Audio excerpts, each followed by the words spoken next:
So DTX I think of as the big umbrella, and it covers anything that one might find is digital. And what does that mean? Electronic, I still think it's a very broad space.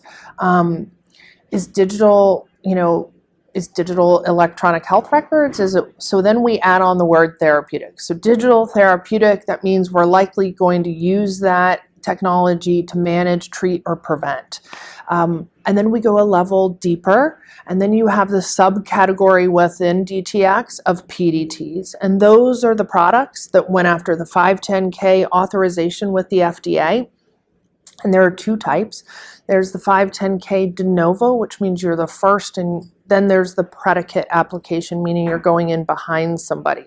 So really understanding what type of approval, and then also looking at the clinical trials.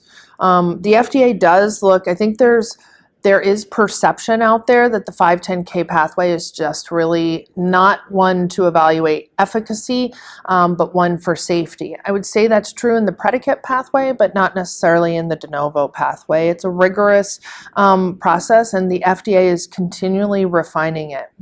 Again, this is a new healthcare category that we're all learning and trying to, once we know better, we can do better. And so the same for the FDA. I anticipate that there will be added layers. They will learn as well through approving these products. And so what is set today as a 510(k) de novo pathway will likely change in the future as we learn more so that we can better serve patients and providers through this approval pathway.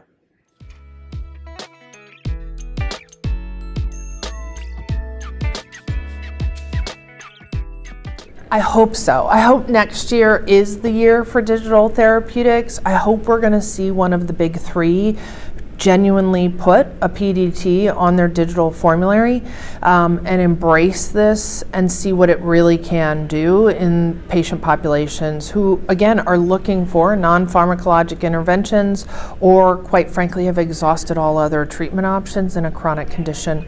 I think there's a ton of opportunity. I hope that 2023 sees one of the big three payers adding coverage for a PDT, and I hope we see it succeed tremendously for patients and providers.